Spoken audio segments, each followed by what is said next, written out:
Oi, pessoal, boa noite. Tudo bom, Meire, Carol?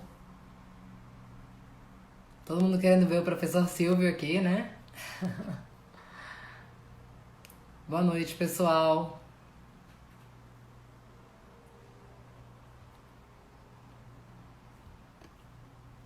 Professor Silvio, se aparecer aí, dá um alô pra gente, por favor.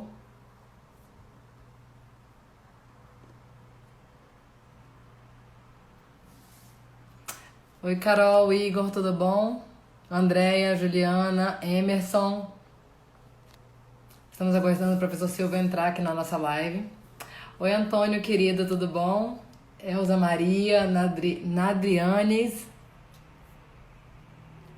Opa, Valdine, aí é boa tarde aí. Aqui ainda já são 18 horas, aqui já começou a nossa noite. Lá nos Estados Unidos, onde o professor Silvio está agora, ainda é boa tarde, são 17 horas lá para ele. Estamos aguardando o nosso convidado entrar na nossa live.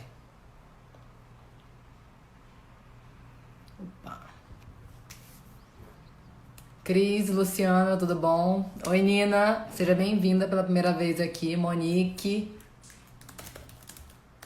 pedi para ele dar um oi quando ele entrar.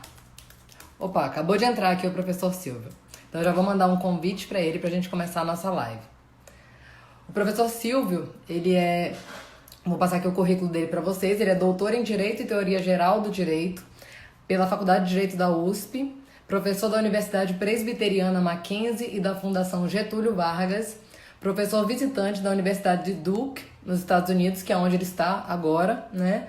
E presidente do Instituto Luiz Gama. Ele também é autor dos livros Sartre, Direito e Política, da editora Bom Tempo, e Racismo Estrutural, da editora Pollen. Consegui aqui localizar o.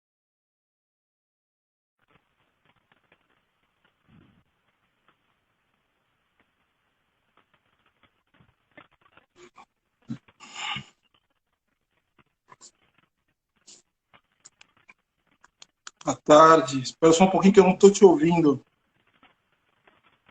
Só um pouquinho. Tá me ouvindo agora, professor? Ah, agora estou. Você me ouve? Eu acho que eu tava falando para todo mundo e ninguém me ouviu. Não, eu tava te ouvindo. Eu tava ouvindo. Tava te ouvindo ali da transmissão. É, porque meu celular tava no Bluetooth ligado na caixa de som. Tá ouvindo Ah, meu áudio tá. agora? Tá, mas o áudio tá meio baixo. Não sei. Tá bem baixinho. Estão me ouvindo agora, pessoal? Dá para ouvir. Melhorou? Dá para ouvir. Tá baixo, mas dá para ouvir. Tá um pouco abafado o som, assim. Oxe, o que será que houve? Então eu vou pegar um fone de ouvido. Só um instantinho e já volto aqui pra gente continuar. Tá bom.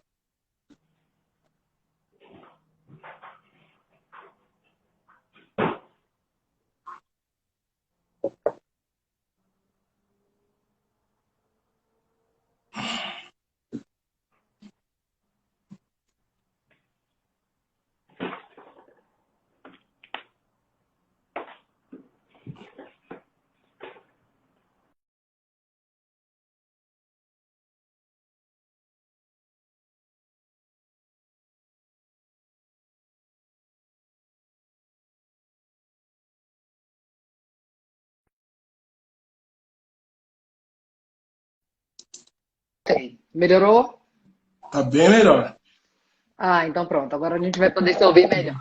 Tudo bom, professor? Tudo, querido. E você, como vai? Tudo Como estão ótimo, as coisas graças. aí? As coisas aqui estão tensas, como eu acredito que também estão por aí, né? É, Então, é o mundo todo. Tá em só, todos os lugares. só se fala em coronavírus em todo lugar, as pessoas estão morrendo de ansiedade, porque é uma situação nunca antes vista, né? Pelo menos pela nossa geração, é uma geração nunca antes Não, vista. a nossa geração não viu. Nessas proporções não viu enfim, houve outras pandemias, mas como essa, no mundo contemporâneo, a gente não pegou, não. É, professor, você E está por na incrível que Carolina do Norte. pareça, e por incrível que pareça, a pandemia ocorre quando a humanidade tem todos os meios para lidar com ela. Então, o É, problema nosso não é exatamente a pandemia, né? É a sociedade. exatamente. Eu estava lendo um livro do Yuval Noah Harari, que é o autor de Sapiens. E Sim, aí eu tava sim. lendo aquele livro Homo Deus dele, e ele fala, e é engraçado que esse livro foi escrito em 2016, e ele fala sobre como nós, como seres humanos, hoje em dia não temos medo de sermos dizimados pela peste. E olha que curioso, Pois né? é. 4 anos depois a gente passa por uma situação dessa. Pois é, mas eu acho que ele tem. Faz sentido o que ele está dizendo, porque o que pode nos dizimar não é exatamente a peste. Como eu já disse, a humanidade ela avançou, ela tem meios para lidar com esse tipo de adversidade, coisa que as antigas gerações, né, as pessoas de outro tempo não tinham. Só que, paradoxalmente, a nossa forma de organizar a sociedade nos impede de lidar com as pandemias. Então, no fim das contas, o que nos mata é o nosso sistema, né, É, econômico, sistema político. alguém já até cantou a pedra aí, né? A necropolítica, né, professor? Como a gente vinha conversando antes sobre isso. Mas antes Exato. da gente entrar direto nessa questão da necropolítica, como nós sabemos que tem pessoas que têm um conhecimento um pouco mais avançado, outras pessoas ainda têm aquele conhecimento bem rasteiro a respeito da ideia do racismo, queria que a gente falasse, fizesse um pouquinho uma introdução, falando sobre, por exemplo, a diferença entre, que eu achei muito interessante no livro da professora Djamila, que é a ideia do não racista e do antirracista, né?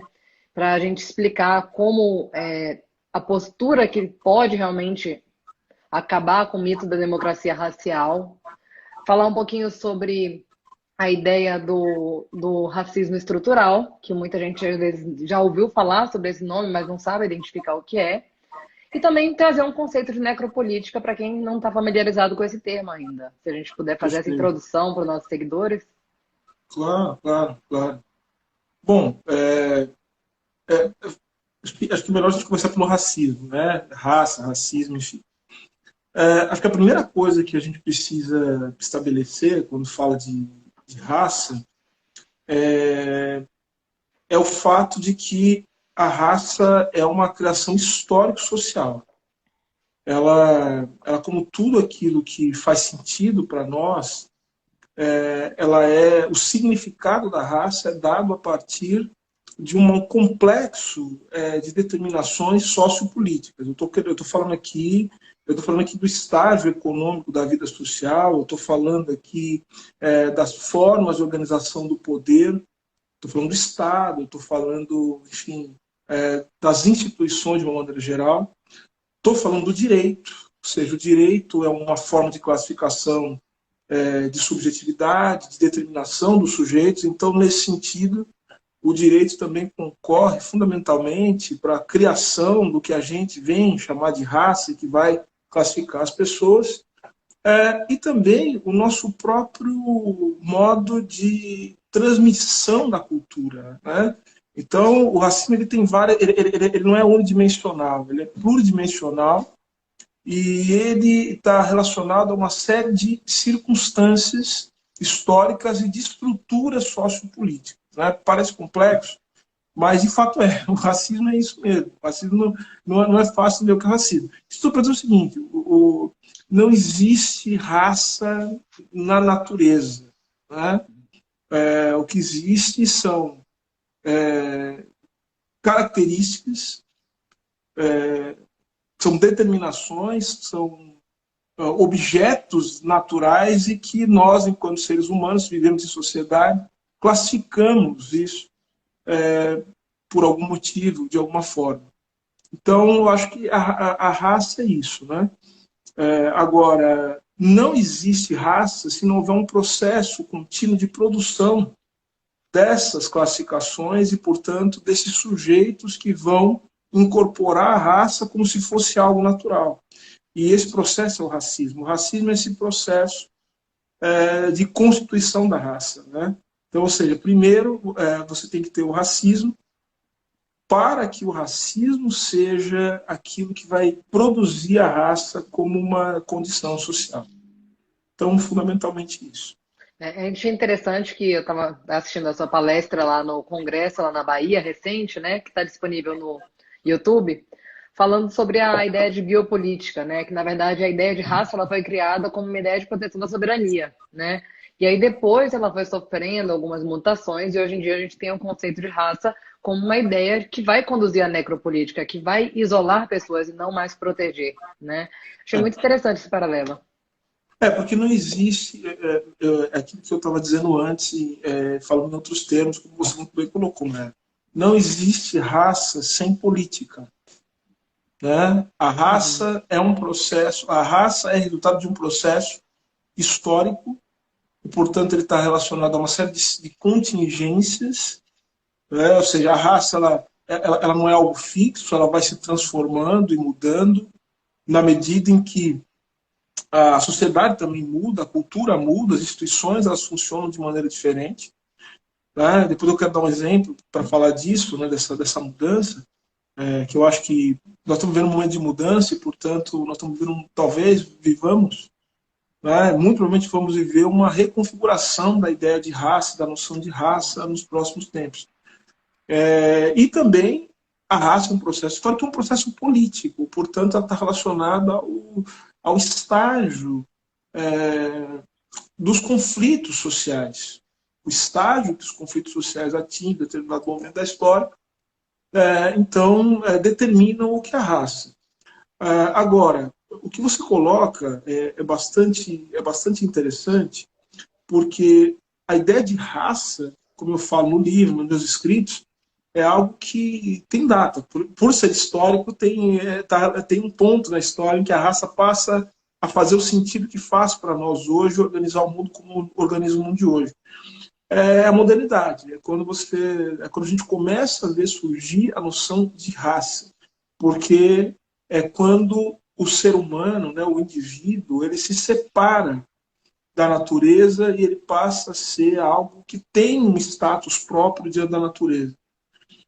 Enfim, quando você tem a passagem do mundo medieval para o mundo moderno, né, quando começa a transição, modernidade, porque é modernidade? Modernidade é a transição. Quando a gente fala de moderno, de modernidade, não estamos falando do nosso mundo, estamos falando do mundo que teve que ser, o mundo que se configurou para que o nosso tivesse forma. Então, a modernidade é o processo de produção da contemporaneidade. Então, foi um momento muito conflituoso da história, é um momento que até hoje nos encanta, nós falamos de modernidade, porque ali estão lançadas as bases para tudo aquilo que a gente entende hoje. Nós, como juristas, nós sabemos disso. Nós não somos, o direito, tal como nós o exercemos hoje, ele não é moderno, é contemporâneo, porque ele está ligado a uma série de estruturas que surgiram na modernidade, por exemplo, Estado, você é defensora pública. Assim, não há que se falar de defensoria pública sem falar de Estado, não há que falar de advocacia, né? Eu sou advogado, você também é advogado, como defensor. A advocacia só faz sentido no interior de uma série de condições sociais e políticas que foram construídas a partir do processo de modernização. A modernidade é modernização, porque ela é um processo, não é? Ou seja, de destruição, de desconfiguração das formas medievais do mundo. Então, essa ligação inextricável entre homem e Deus, ela cedeu o passo para uma ligação do homem com a natureza e de um lugar especial do homem em relação à natureza, a ideia de natureza humana. E quando você começa a falar de natureza humana especificamente separada de Deus e da natureza em geral, é necessário, portanto, entender o que é. Então você começa a classificar os seres que pertencem à natureza. Você começa a classificar em rasas ou categorias. Então surge um primeiro movimento, mas esse não é o único movimento. Depois você tem o século XVIII, o iluminismo, e a partir de então, o mundo contemporâneo, com as bases científicas, com a ideia de ciência, a ciência moderna, do século XIX, é que nos dá o entendimento do que é a raça hoje. Então, ou seja, é uma tentativa de apreensão científica. Por isso que a antropologia é muito importante. Não é à toa que a antropologia está ligada também aos movimentos de construção das chamadas ciências humanas que estão no século XIX. Então, acho que tudo isso nos mostra essa historicidade da raça. Eu falei para você que ia dar um exemplo, né, de como as instituições elas vão moldando, e também chamo como exemplo aqui a nossa profissão enquanto advogados, né, enquanto juristas. É, a, as mudanças que ocorreram depois das crises econômicas que atingiram o capitalismo, né, elas também reconfiguraram a forma de intervenção do Estado na sociedade e na economia em geral. E isso mudou o papel da advocacia. É só a gente lembrar, né? Assim, você é super jovem, né? Então, se a gente for pensar nos anos 70, provavelmente o sonho, né, de um advogado não era ser criminalista, provavelmente era ser um administrativista, um publicista, 60, 70. Por quê? Porque era um momento de construção, era um momento de primazia do Estado Nacional. Nos anos 30, você teve que mudar toda a educação jurídica do Brasil, né? A reforma do Francisco Campos foi para isso. Foi para acabar com o bacharelismo, né? Tipicamente do lado de São Francisco, enfim, para transformar os juristas em operadores da construção do Estado Nacional. Então, veja, nos anos 90, depois da privatização, todo mundo queria ser administrativista para quê? Para cuidar de privatização, para cuidar das agências reguladoras. E hoje é o direito penal, por quê? Porque isso tem uma pulverização, né? Uma pulverização e uma instabilidade social muito grande. Por isso que a advocacia ela depende muito de previsibilidade. Quando você não tem previsibilidade, a advocacia ela não existe. Porque você não tem como chegar para o seu cliente e falar o seguinte, olha, provavelmente vai acontecer isso, isso, isso com você, porque a gente não sabe dizer, a gente não tem mais como dizer isso. Advogado hoje virou... a gente hoje faz redução de dano. É isso que a gente faz. Porque a gente não sabe muito bem o que vai acontecer. Então, ou seja, a advocacia depende de uma certa estabilidade do capital. Depende de uma certa estabilidade da vida social e política das instituições. E aí a gente volta para a raça. A raça é a mesma coisa. A raça é um conceito que foi mudando, tomando novas formas, novas configurações, o que é ser negro, o que é ser branco, o que é ser negro no Brasil mudou. A atuação do movimento negro sempre dependeu também dessas reconfigurações sociopolíticas da raça. A gente pode contar uma história do movimento negro juntando com a história da construção do Estado Nacional Brasileiro. É o que eu faço. O que eu faço aqui em Duque, por exemplo. Né? Eu acho que aqui no Brasil, hoje em dia, as pessoas estão começando a se atentar mais para essa questão da raça, né? Porque há pouco tempo atrás as pessoas não discutiam muito essa questão. Mas é interessante, professor, eu até queria fazer menção a um colega meu do mestrado que está, inclusive, assistindo nossa live, comentou aqui agora. Ele é da Guiné-Bissau.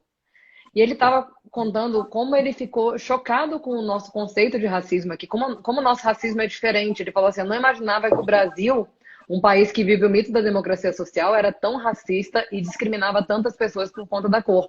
Porque lá no país dele, que é um país de matriz africana eminentemente, eles não têm esse tipo de discriminação. Né? Então, ainda que haja essa configuração histórica da raça, nós temos também as configurações que demandam muito a gente analisar o local onde isso acontece, né? Então, aqui no Brasil... por isso que exatamente por isso que elas são históricas, né? Porque assim, porque a raça ela se materializa, a raça é um conceito, o racismo é um conceito, mas a realidade, né? A realidade a partir da qual a raça vai se configurar enquanto relação, porque veja, a raça é uma relação social, não tem raça sem relação social. Então a gente precisa olhar para as relações sociais, para a especificidade das relações e tentar compreender como é que se materializam em cada contexto. Né? Ou seja, eu ouço a mesma coisa aqui nos Estados Unidos. Né? Assim, eles acham que, alguns deles, né? Não todos, mas uma visão um pouco ingênua, e também um pouco, é engraçado isso, né? Uma visão também que é tipicamente de quem se coloca no centro do mundo, né? Porque tem isso também. A gente tem que tentar entender o que significa pensar a raça a partir do norte. Sim. Então, eles acham que, de alguma maneira,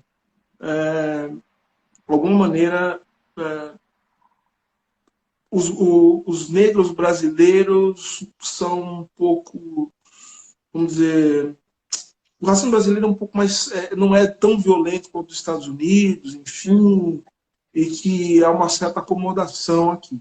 Aí eu expliquei, inclusive, para um colega meu aqui da Escola de Direito, que eu falei para ele que provavelmente, concordo com o que disse um professor, o professor Elias Jabbour falou isso numa palestra, eu concordo com ele.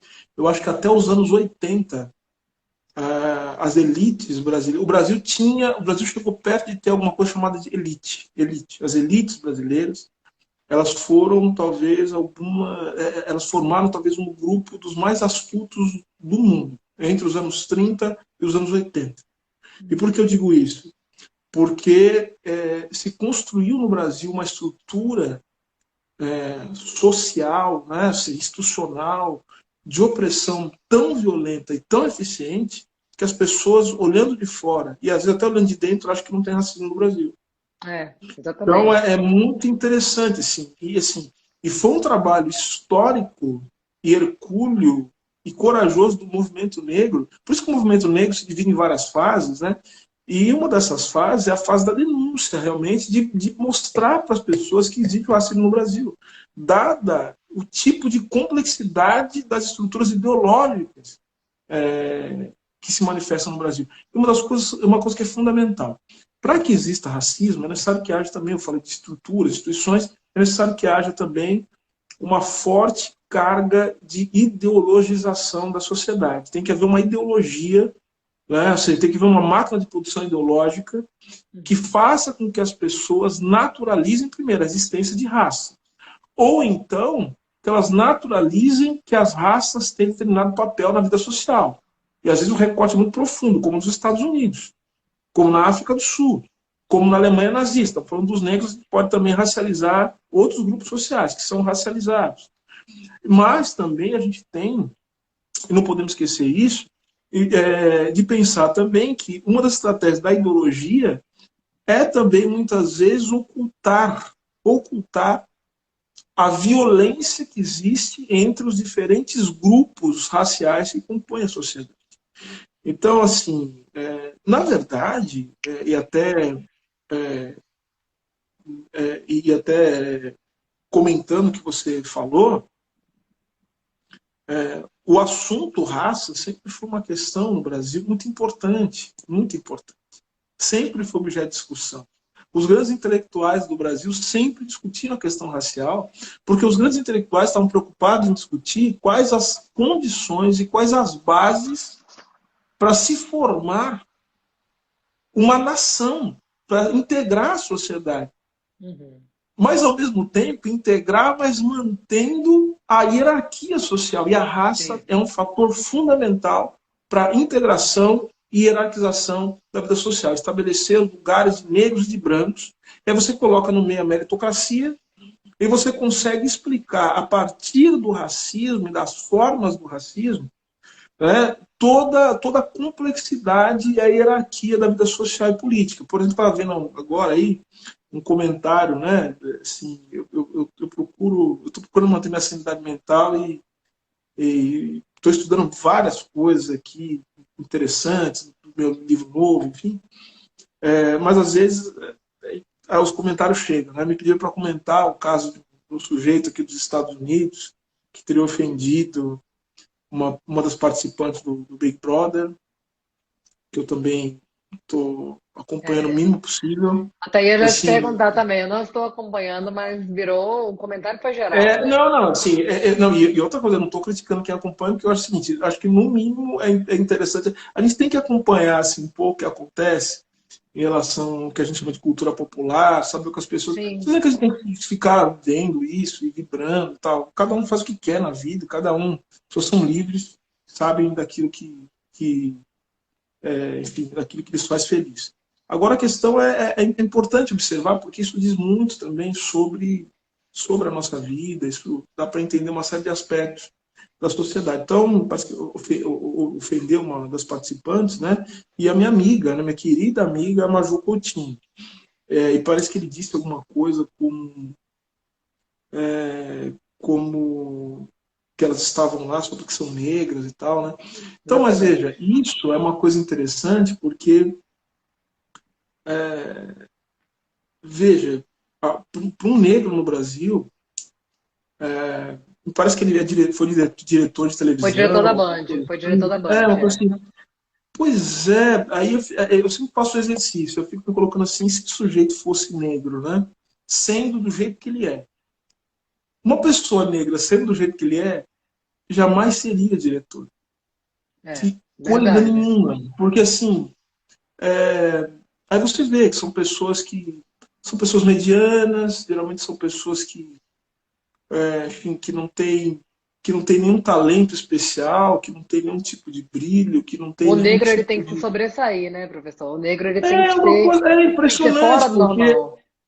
pois é, não, eu fico vendo, eu fico olhando. Quando as pessoas falam esse tipo de coisa, eu fico olhando, eu falo assim, gente, se tal pessoa fosse negra, aos brancos é dado o direito de fazer certas coisas que se nós negros fizéssemos, nós É estamos verdade. perdidos, assim. Eu fico vendo, inclusive, alguns colegas meus, professores, assim, fazem coisas, assim, absurdas, assim, absurdas, absurdas, e nada acontece. O caso, por exemplo, de um famoso apresentador também, né, de televisão, né, que ofendeu as pessoas negras em rede nacional, assim, né, no jornal, era apresentador no jornal, e ele já está empregado de novo, Hum, tranquilamente, está trabalhando mais na televisão. Ou eu sei seja, qual foi esse caso também. então, e a questão toda é a seguinte, para você ver como o racismo, a questão ideológica é muito importante, né? Ou seja, entender como é que o racismo vai moldando a nossa consciência e o racismo vai mudando pelo papel das instituições e do próprio direito, né, do direito penal, por exemplo, do processo, como vai mudando sempre um imaginário social onde as pessoas negras devem permanecer.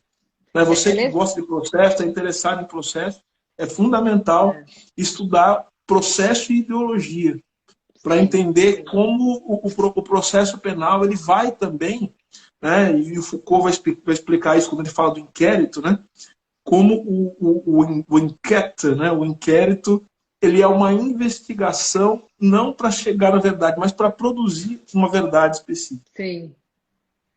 Sim, exatamente. E é nesse contexto, inclusive, né, professor, já para até esclarecer para quem não está familiarizado com o termo, é que vem a ideia do racismo estrutural, né?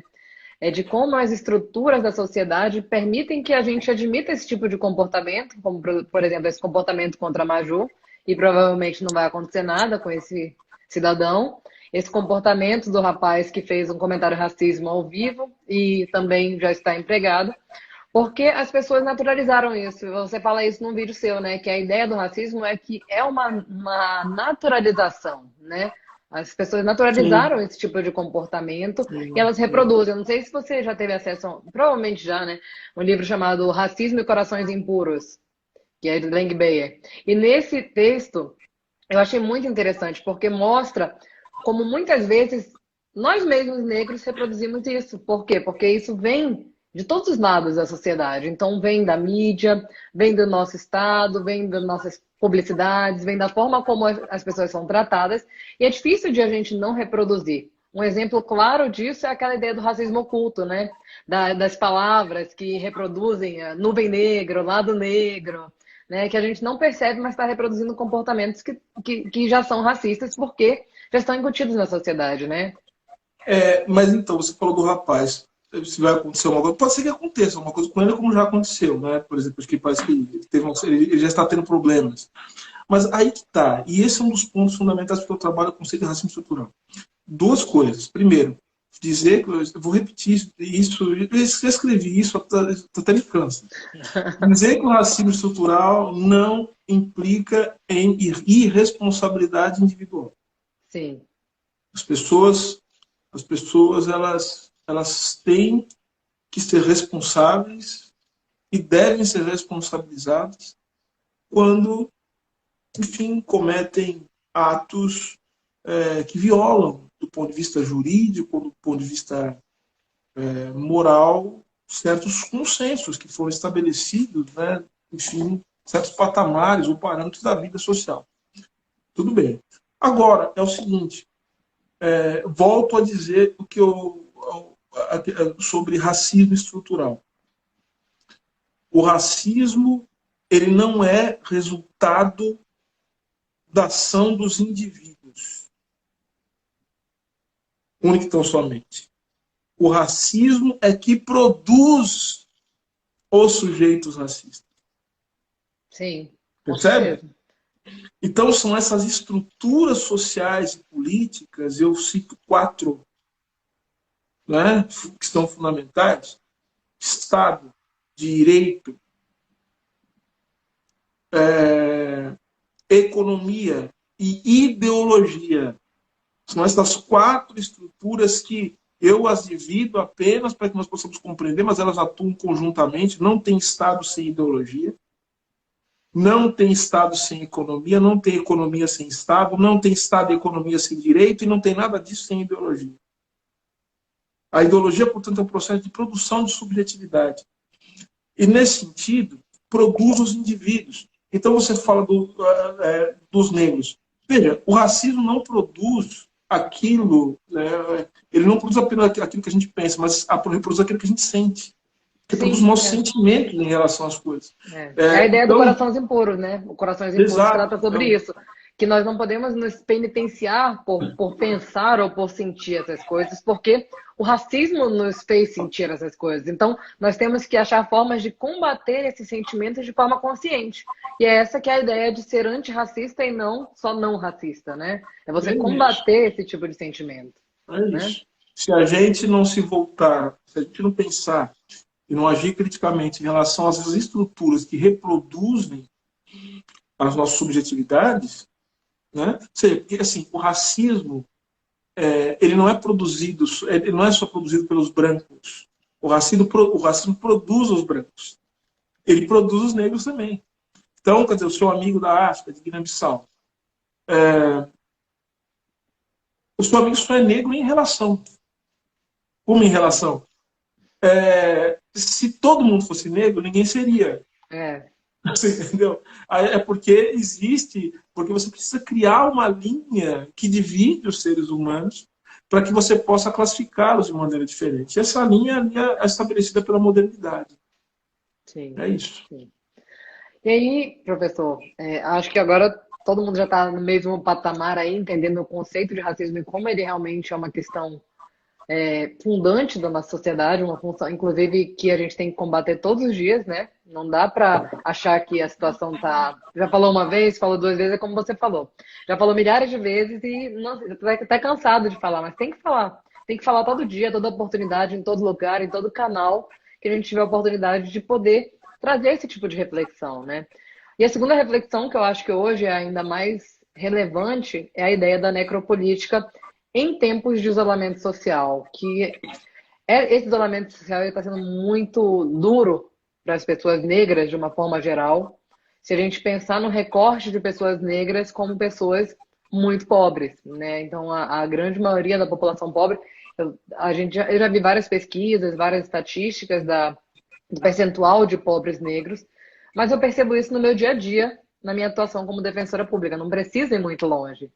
Todos os dias que eu chego para uma audiência, que eu chego para um julgamento do tribunal do júri, que eu vou ao presídio conversar com o réu, eu tenho 90% de chance desse réu ser negro, né? Então, poucas vezes a gente encontra uma pessoa que é branca, até mesmo porque é difícil, né? Quem é o branco no Brasil, né?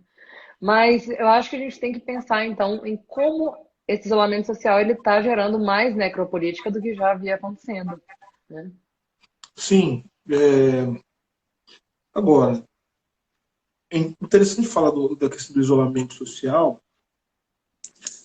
O, o, autor o autor do conceito, né, assim, o sujeito que criou o conceito, que eu acho que ele, ele deu uma entrevista, acho que foi uma entrevista Folha de São Paulo, uma entrevista bastante bem curta. E por que foi curta? É uma coisa de filósofo, né? Porque o filósofo Hegel dizia, né, a coruja de Minerva só levanta voo ao entardecer. Quer dizer, a gente só faz filosofia, a gente não faz. O filósofo não é sociólogo, né? Porque, ou seja, não é necessário que as coisas tenham um tempo de maturação para que a gente possa observar não os fatos, não a empiria, mas observar o sentido daquilo para a humanidade. Então, achei bem, perguntaram para ele, falou, professor Bembe, o que o senhor acha disso tudo? Ele falou o seguinte, eu não tenho muito o que dizer porque eu ainda estou soterrado por essa calamidade. Não dá, não tem muito. Na verdade, não tem muito o que dizer. Todo mundo que chega falando muito, assim, uma coisa que eu aprendi com os meus melhores professores, né? Os meus melhores professores, enfim, Alisson Leandro Mascaro, professor Frank Leopoldo Silva, todos eles. A gente tem que a gente tem que tomar, a gente tem que falar menos e ouvir mais, escutar mais o mundo. E o Bembe falou assim, falou, eu estou soterrado por isso. Aí ele falou duas coisas que me chamaram muita atenção na entrevista, né? A primeira delas é quando ele usa o termo necroliberalismo. O necroliberalismo. E a primeira, né? A segunda coisa que me chamou muito a atenção naquilo que o Bembe, do que o Bembe estava dizendo, é quando ele começa, quando ele fala de como agora as pessoas individualmente ganham o poder de matar, né? Ou seja, por conta de serem portadores do patógeno, né? Isso me lembra uma conversa que eu tive também com um grande amigo meu, o professor Júlio Veloso, e ele me chamou a atenção que quando você entrava no Instagram, aparecia algum joguinho, aparecia aqueles joguinhos, né? Que são joguinhos de zumbi, né? Que chega aquela massa, né? De pessoas assim, e eles vão atirando nas pessoas. A gente tem que ir atirando nos zumbis, né? E a gente vai ganhando ponto, e as fortalezas vão ficando cada vez maiores e tal. Então, ou seja, o zumbi é o infectado, né? O zumbi é o doente, é o infectado. Acho que é uma alegoria bem interessante para os nossos tempos. Então, ou seja, o medo do patógeno, a possibilidade de estar infectado, já é também uma sentença de morte. Então é melhor talvez matar antes para não ter que lidar com as consequências daquele possível infectado.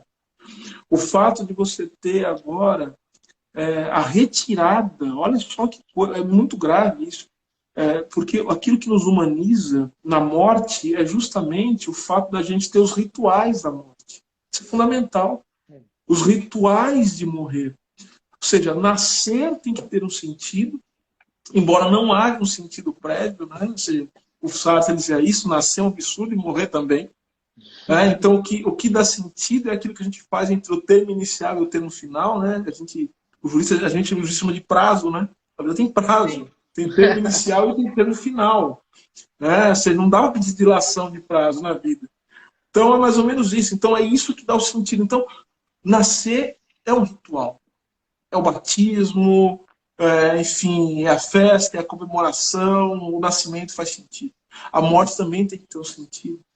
Né? Ou seja, a morte, a ideia de ancestralidade é muito importante para as religiões africanas, a ideia de transcendência, enfim, não importa. Você veja que a pandemia ela aproxima todos nós daqueles que morrem sem rito. Então a vida, ela não, se você não tem o fecho final da vida em que tudo é narrado para que faça sentido. Você percebe? E quem é que morre assim? Quem é que morre? Quem é que morre na vala comum? Quem é que é deixado? Quem é que não tem direito a ritual? São aqueles cujos corpos desaparecem. São aqueles que são assassinados pela polícia e tem o corpo, enfim, ocultado. Então você veja que tudo isso, toda essa situação nos aproxima cada vez mais das políticas da morte, que antes se eram reservadas para alguns, agora todos nós estamos correndo o risco de ter retirada de nós a possibilidade do rito fúnebre, que é o rito final, o ato final, que dá sentido para a nossa vida. Então é isso que eu fiquei pensando a partir dessa fala curta da Shirley Bembe, né?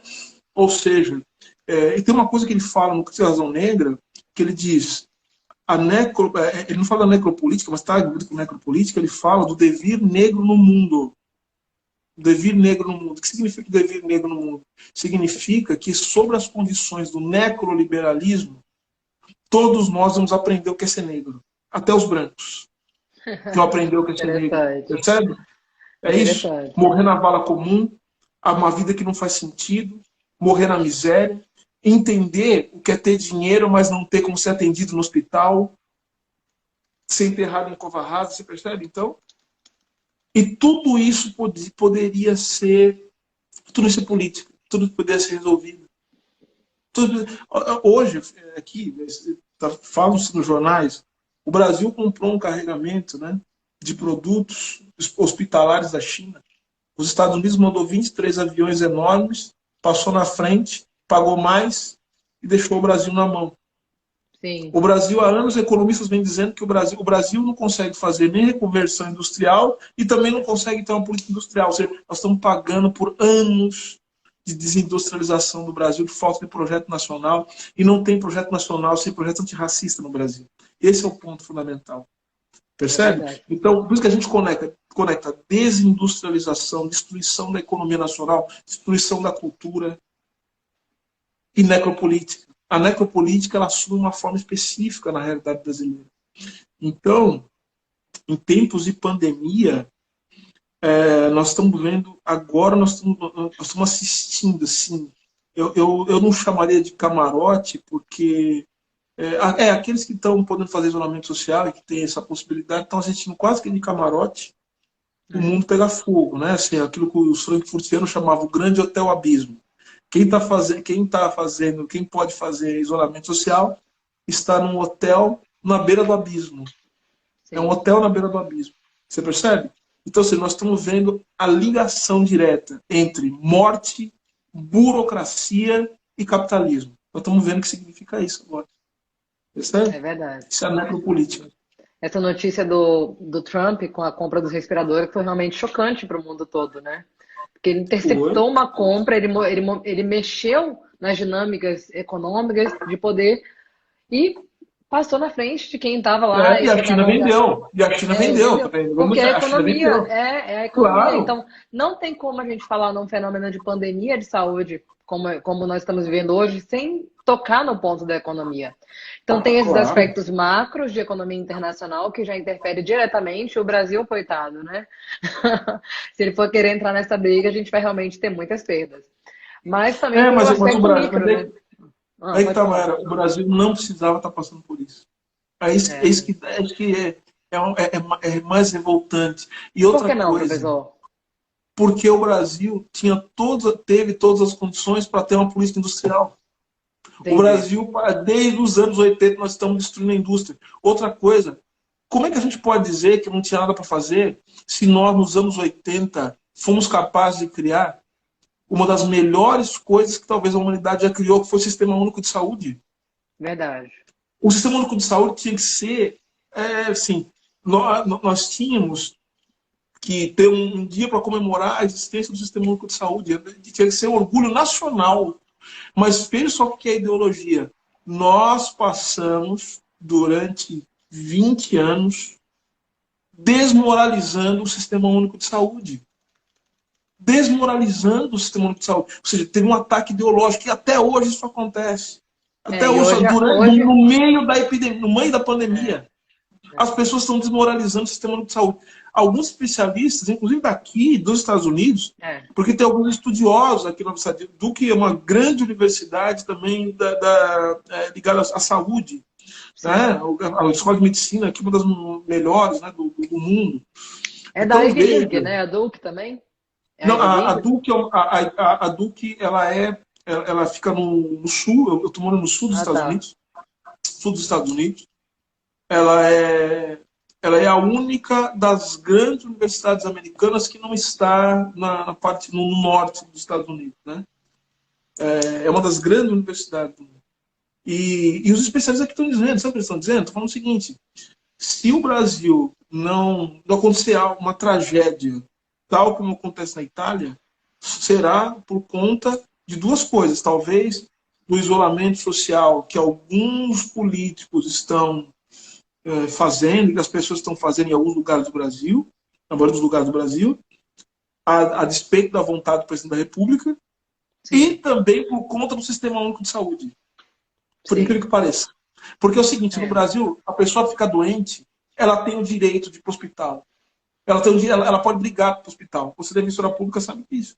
Sim. Nós estamos, inclusive, trabalhando muito na defesa pública. Isso, muito. Se caiu na rua, A pessoa pode morrer, vai morrer porque não tem respirador, porque não tem, enfim, porque não tem remédio, porque não tem agulha, mas tem direito a ser atendido. Sim, Isso é é muito verdade. civilizado. Agora, aqui nos Estados Unidos, É, agora a pergunta que eu te faço é a seguinte: como se admite que no país mais rico do mundo as pessoas não têm um sistema único de saúde, sistema universal de saúde? é. E Isso é eles um ainda tentaram, absurdo. tentaram fazer um desenho, né, com o Obamacare, que foi super criticado, inclusive aí, né? E aí Sim. agora as pessoas estão morrendo aí porque não conseguem sequer fazer o teste da Covid-19 nos Estados Unidos, né? Eu recebi várias notícias Pois é. de que não conseguem fazer o teste, porque o teste é caro e tem muitas pessoas abaixo da linha da pobreza e que não vão E sequer posso falar, fazer. não tem, não, e outra coisa, e quem tem dinheiro também não vai conseguir fazer porque não tem teste para fazer. É, Olha só, é olha que verdade. desgraça, isso é uma desgraça. E aí, e para fechar esse assunto, para você ter uma ideia, eu estava lendo uma entrevista da New Yorker, uma revista incrível aqui, histórica nos Estados Unidos, a New Yorker, uma entrevista com o sujeito que foi o sujeito que inspirou ideologicamente o Donald Trump na sua negação inicial a combater o coronavírus. Uhum. Assim, ele falava assim que não era necessário, que a economia ia sofrer muito, que era melhor que todo mundo se infectasse, que era uma gripezinha e não sei o quê, tal, tal, tal. Pois é, quem que é esse sujeito? O sujeito é um professor da Universidade de Nova York, Certo. um ultraliberal. Sabe do que ele dá aula? Ah. Adivinha, Maera? Adivinha, só podia Hum. ser. Ele é professor de direito, essa desgraça. Ah. Você acredita? É isso que a gente fala, né? Os profissionais têm que se ater às suas áreas de atuação e conseguir respeitar que eles não são, ainda mais profissional do direito, né? Que acredita que sabe tudo no mundo, mas Pois não. é. Não, então, então acho que isso é uma outra questão também interessante, né? Eu vou ser muito sincero com você. Nós do direito hoje, pelo que nós fizemos e pelo que nós não fizemos, nós temos pouquíssima coisa a dizer desse mundo.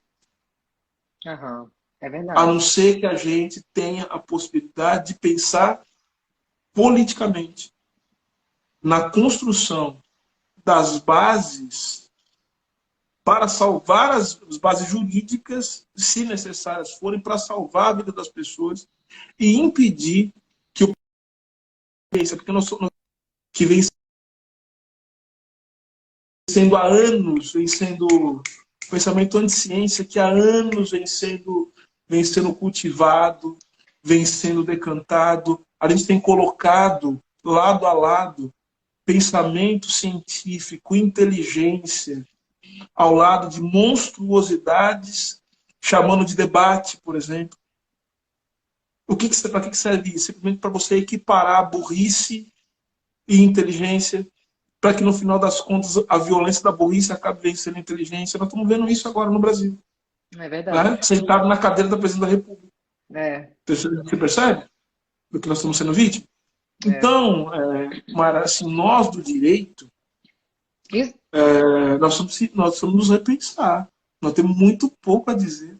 Muito pouco. com certeza. Nós temos que defender o sistema único de saúde. Depois, quando a gente passar dessa, a gente não pode mais ser a mesma coisa. Não é que as pessoas querem. A vida tem que voltar ao normal. A vida não pode voltar ao normal. Sim, não agora, né? Não Não é o pode. momento de voltar ao normal. Nós estamos assim por causa do normal. O normal não pode mais existir normal no Brasil. O Brasil tem que ser repensado, refeito. E se nós juristas não formos capazes de nos conectarmos com aquilo que precisa ser feito para mudar o mundo, nós não temos serventia nenhuma. É Servimos para verdade. nada. Para ficar abrindo o Código Civil, Código Penal, né? E ficar. Gente, é o fim da. É assim, é o. É o. É a degradação. Você é Pessoal, professora de curso preparatório, você sabe melhor do que eu é. estou falando. A gente tem que ter um pensamento crítico, né, professor? Esse é o problema. A maioria das pessoas da área do direito, elas não se provocam a fazer reflexões mais profundas sobre os assuntos. E aí acaba que vão reproduzindo alguns comportamentos, reproduzindo alguns dogmas, e a sociedade não muda. Eu queria te fazer uma pergunta, aproveitando esse gancho aqui, e até fazer um questionamento, né? Nosso tempo da live ele está quase acabando, mas eu queria que a gente continuasse essa conversa. Se importa da gente fechar, daqui a pouquinho e começar uma nova? Porque eu Pode acho que a gente ser? tem muita coisa para falar ainda, tem muitas perguntas aqui. Eu tive que bloquear os comentários, porque senão a gente não ia conseguir conversar. Mas para Claro. a gente fechar essa live aqui, esse momento da live, depois a gente abre uma nova, eu queria te perguntar como é que esse comportamento do Trump ele está sendo visto aí nos Estados Unidos agora, nesse momento em que chegou na fase mais crítica. Por que que eu te pergunto isso? Porque a gente está um passo atrás aqui no Brasil, né? E a gente ainda tem um presidente negando a pandemia em muitos aspectos e determinando que as pessoas voltem à vida normal e ainda encontrando muitos adeptos na sociedade. Ele defende uma ideia, não sei se você já chegou a ler sobre isso, provavelmente já, mas é a ideia do isolamento vertical, de que a gente isole só as pessoas em comportamento de risco, uma ideia que na prática não faz nenhum sentido para mim. Nem se na teoria já não faz. Isolamento vertical, para mim, é a, é a prisão de segunda instância da medicina. E, ela, Exatamente. e na economia, o equivalente ao PIB privado. Se É. juntar as três coisas, PIB privado, condenação em segunda instância e isolamento São os vertical. absurdos, né? Mas aqui ainda tem alguns adeptos e pessoas até bastante esclarecidas defendendo que esse posicionamento do presidente ele deve ser adotado e que as pessoas têm que voltar à vida normal. E a gente vê, o que eu vejo com uma certa preocupação é algumas pessoas tomando isso como sério e voltando às suas atividades normais. E nós estamos um passo atrás dos Estados Unidos. A gente consegue ainda evitar chegar onde vocês estão, né? Então, eu queria saber como é que isso está sendo visto pela população de um modo geral nos Estados Unidos. Ele está recebendo algum tipo de apoio quando ele traz esse tipo de discurso ou as pessoas estão realmente entendendo que a situação realmente é de pandemia? Maera, é o seguinte, tem dois tipos de gente ruim, da minha concepção. Uhum. Tem gente ruim esperta, tem gente ruim burra, tá? Burra no sentido adorniano de negar o conhecimento. O Trump é dos espertos. Então, ou Sim. seja, a posição dele não é igual à posição do Bolsonaro. Ele mudou de posição. Ele está defendendo o isolamento. Ele mudou. E o que acontece nos Estados Unidos? Tem uma coisa muito peculiar. Antes, quando o Trump ainda estava em negação, porque, de fato, os Estados Unidos vai chegar a números impressionantes. O que vai acontecer, saiu um número, acho que hoje, salvo engano, de que o número de pedidos de seguro-desemprego nos Estados Unidos supera supera tudo aquilo que a história já viu. E o desemprego nos Estados Unidos ele tá quase maior, ou já está maior, né? Aponta para isso, será maior do que aquele que aconteceu logo após a Grande Depressão. Ou seja, é um nível de desemprego que nunca aconteceu na história dos Estados Unidos. Isso aí está para estourar. Então, isso aí vai mexer totalmente com o cenário político. Com Né? certeza. De um lado para um lado para o outro. Não tem jeito. Então, o Trump é muito esperto, ele já viu que o problema vai estourar. Só que nos Estados Unidos, por exemplo, quando estourou o problema, aqui a questão da autonomia, da autonomia dos estados federais e da autonomia também das comunidades é muito forte. Então, antes do Trump tomar uma decisão, que ele ficou patinando, os governadores já estavam tomando decisão em algum lugar e as universidades já estavam fechando, já antes mesmo de haver uma diretriz. Alguns governadores, por exemplo, aqui na Carolina do Norte, antes do governo tomar uma diretriz mais firme, determinou o fechamento das universidades, depois, na outra semana, de todo o comércio, e também já está pensando em plano de auxílio já. Ou seja, a própria dinâmica da federação, ela fez uma espécie de contrapeso ao poder federal.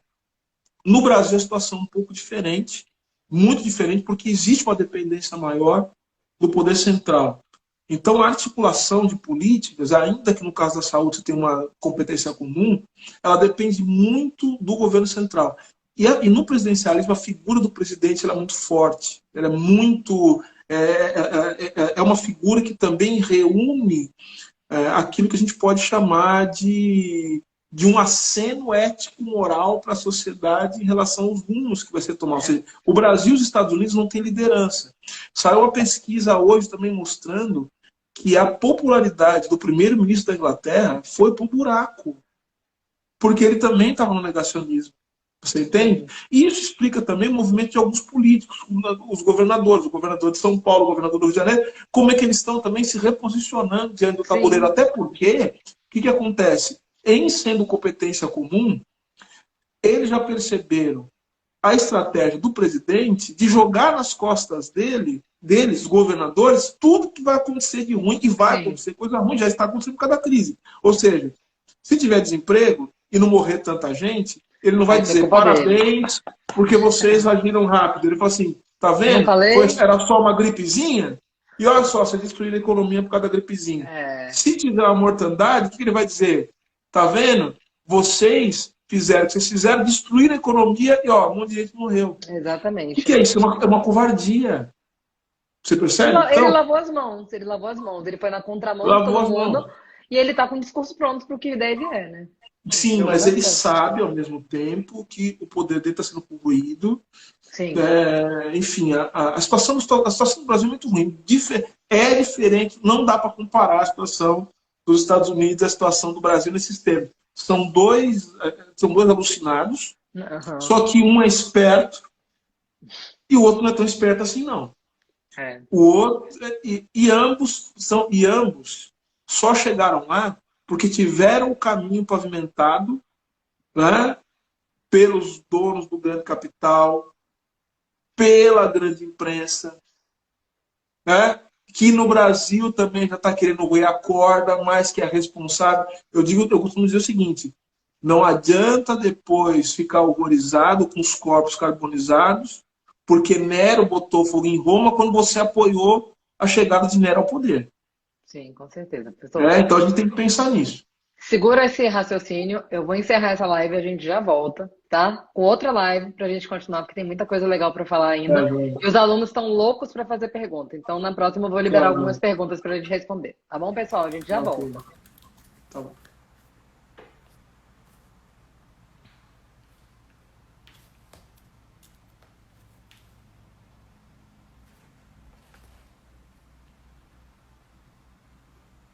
Vamos aguardar aqui o professor Silvio entrar. Professor Silvio, quando entrar, dá um oizinho aí pra gente saber. Começar novamente a nossa live.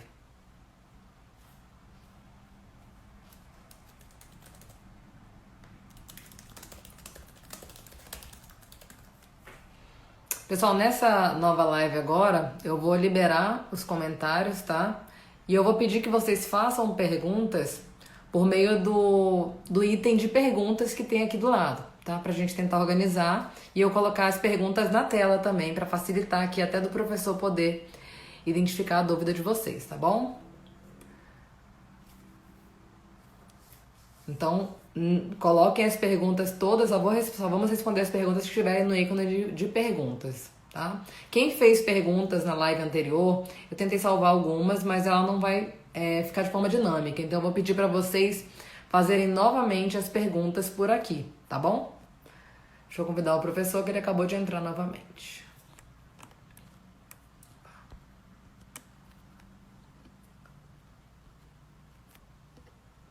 Vamos lá.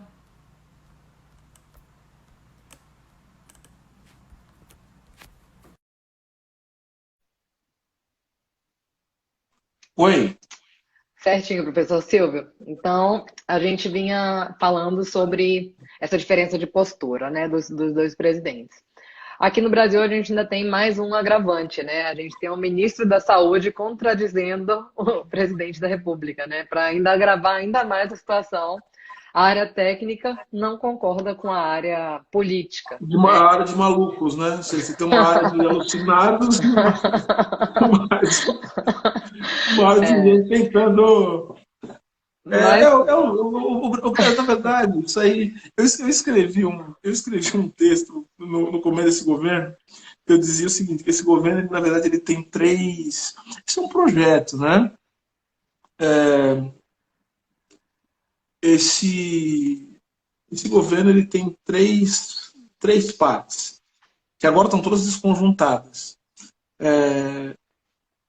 A primeira delas é a parte ideológica, né? Ou seja, que são os discípulos do filósofo da Virgínia daqui, uhum, o, né? Enfim, cujo sim. nome eu me recuso a falar. Enfim, é uma gente alucinada, é uma gente que, na verdade, acena para, para a horda de bárbaros, né? Que sustenta a violência que caracteriza esse grupo, que é a ligação desse grupo, com, enfim, com o lado obscuro do Brasil, com milícias e coisas do gênero. Então você tem aí uma ligação muito forte desta ala ideológica que é a que pega na ignorância mesmo das pessoas. Se eles pudessem, eles iam emular aquele tipo de movimento que é característico do fascismo, né? Porque o que caracteriza o fascismo, justamente, é a existência de milícias. Milícias que utilizam da violência para impor a vontade do grupo. Né? Então, eles vão chantageando, violentando as pessoas, enfim. E aí, só que você tem uma outra parte, né? Esse governo, que é a parte que opera a estrutura jurídico-militar, que esses vão impor a vontade, né? Eu diria do governo, eu falo do governo, mas não necessariamente do governante, porque o governante ele é uma peça que, inclusive, pode estar se tornando uma peça descartável dentro desse jogo. Na verdade, você é um governo que surge de um projeto que é um projeto que vai ser implantado, né? E que vai ser, aliás, não vai ser implantado, mas cujas garantias de implantação vão estar justamente nesse segundo grupo, nessa faixa, que são aqueles que operam o complexo jurídico-militar, que é o uso da força, a violência, as ações judiciais, prisão, coisas do gênero, que você já sabe quem opera. Tá? Quem é que faz parte desse grupo? São os generais e o ministro da Sim. Justiça.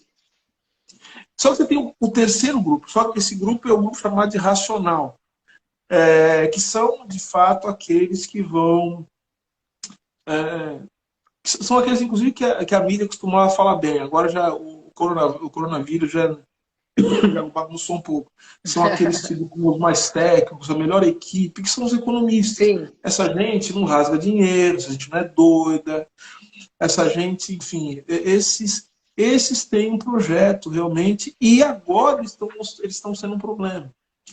Porque o coronavírus está forçando essa gente a minar todas as bases daquilo que os levou ao poder, que é justamente A você economia. você arrebentar com o mínimo, né, de, de Estado social no Brasil, que já vinha sendo arrebentado há muito tempo. Eles queriam dar a- enfim, eles queriam dar o golpe final, arrebentar com o funcionalismo público brasileiro, né? Enfim, e esse projeto foi apoiado por muita gente, que fica horrorizada por causa das duas primeiras faixas, que é a faixa ideológica, enlouquecida, insana.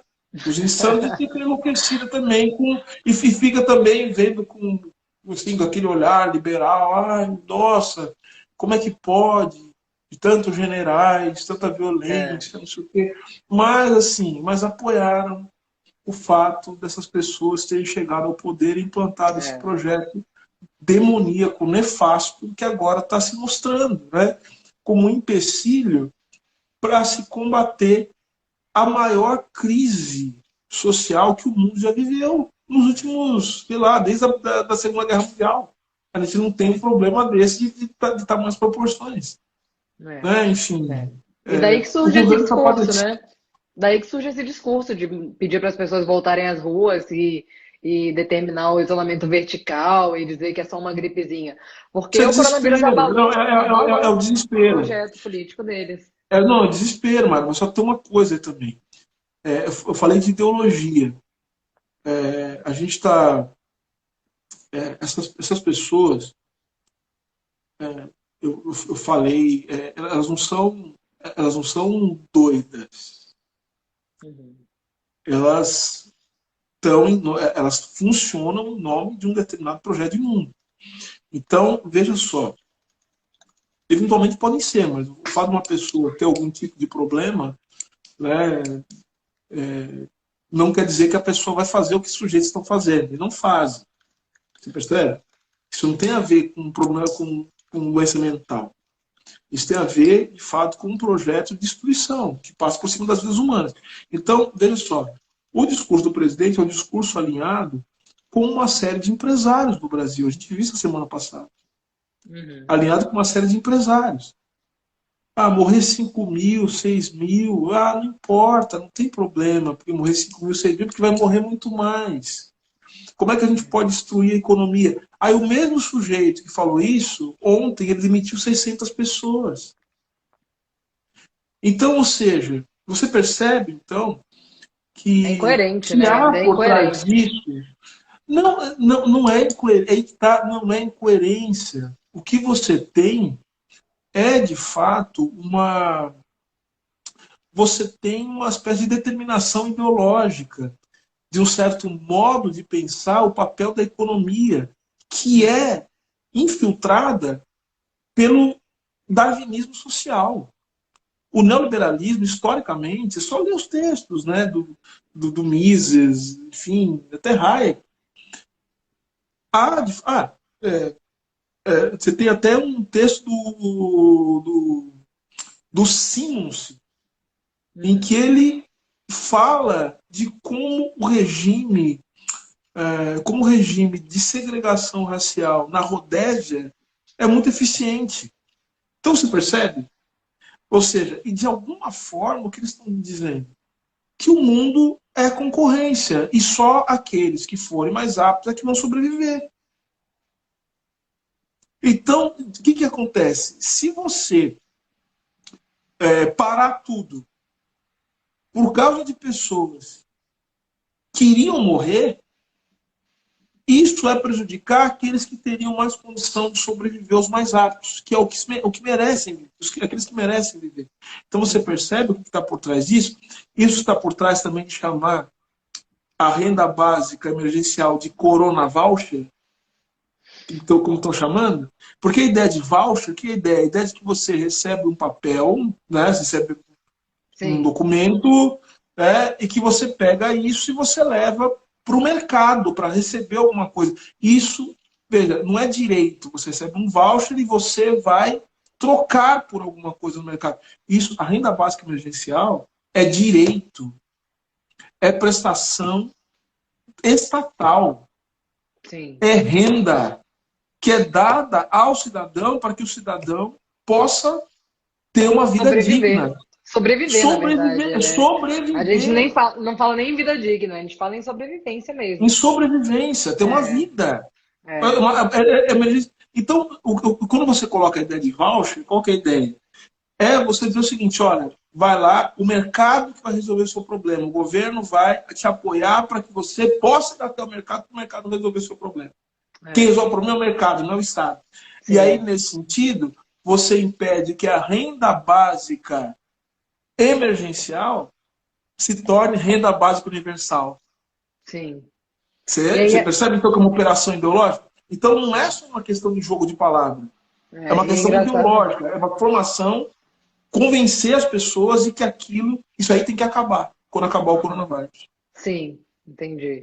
Mas é engraçado que até em momentos como esse surgem os debates inflamados de que isso é comunismo, de que o Estado não pode sustentar as pessoas, né? Isso faz a gente repensar realmente se houver a ideia de que será que o Estado deve ser tão liberal na economia assim? Ainda mais um Estado pobre como o nosso Estado brasileiro, né?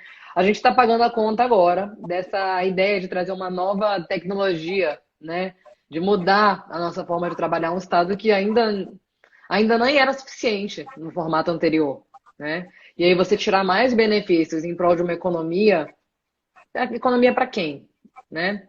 Nós estamos falando novamente de necropolítica, porque só quem vai se beneficiar desse novo formato de Estado vão ser os mais aptos economicamente.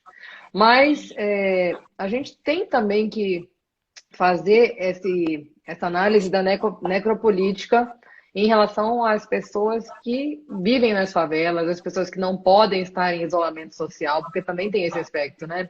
Então é muito conveniente da minha casa estar aqui fazendo uma live falando sobre isolamento social, enquanto muitas pessoas não têm condições de se isolarem porque é a ideia da uberização, então as pessoas são precárias, é a ideia de você diminuir direitos trabalhistas, de você dar um presidente da República assinar uma medida provisória para permitir que o empregador possa ficar 4 meses sem pagar salários do empregado e depois dizer que assinou a medida provisória sem ler.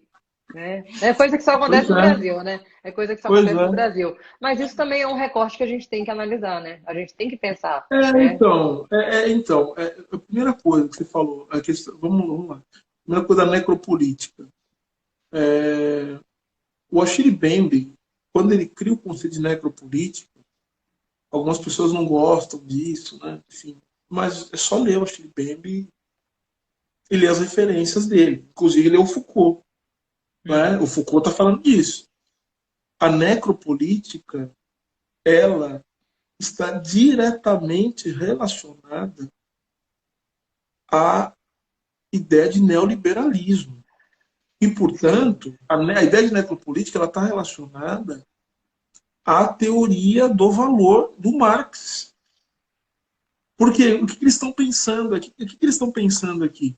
Eles estão falando de como a mudança nos regimes de acumulação do capitalismo, ou seja, para quem não sabe o que é regime de acumulação, é a organização social que vai fazer funcionar, sob certas condições históricas, o processo de produção e de circulação mercantil que caracteriza as relações básicas do capital. O capitalismo é circulação mercantil e é produção mediante trabalho assalariado predominantemente. Não precisa ser todo mundo assalariado, não. Né? Sim. Pode ter uma escravidão ali, outra aqui, né? Trabalho forçado. Ou pode ter o trabalho também, além do trabalho forçado, mas o trabalho gratuito, que é Uhum. realizado também por certos grupos sociais, como as mulheres. Depende disso. Né? Ou seja, aquele, é afeto, tá? Não, depende do. Eu sei. O capitalismo depende, portanto, predominantemente do trabalho assalariado, mas para a produção de mercadorias e, portanto, as mercadorias. E tem uma outra característica. O sujeito ele deve ser, ao mesmo tempo, dono da mercadoria, proprietário, ele também próprio mercadoria para que ele possa se vender no mercado. Então ele mesmo tem que andar até o mercado para se vender. Isso aí é o centauro, né? Ou seja, metade homem, metade cavalo, enfim. É isso, ele é mercadoria e ao mesmo tempo ele é portador da sua própria mercadoria. Então veja, e aí você tem um regime de acumulação. Então você teve o Fordismo, que é um regime de acumulação baseado no que? No consumo de massa, são estratégias, né? A produção industrial, enfim. Aí você teve também uma mudança de regime de acumulação, que é a que acontece no final dos anos, no final não, no final dos anos 60, como dos anos 70, 73, que é essa nova estratégia, né? Para a consolidação desse regime de acumulação. Agora, o regime de acumulação ele depende também de um modo de regulação. Aí entramos nós, os juristas. Por isso que Uhum. quando muda o regime de acumulação, você precisa mudar o quê? Você precisa mudar as leis, a Sim. forma de intervenção do Estado. precisa mudar também outras normas sociais. Por exemplo, as normas éticas, você precisa estabelecer novos padrões morais, porque você precisa estabelecer novos padrões de consumo.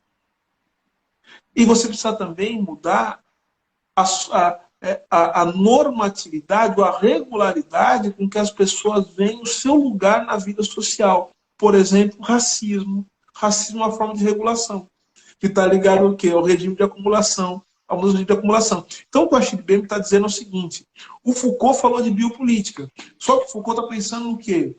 Ele está pensando num Estado que é o Estado que vai até até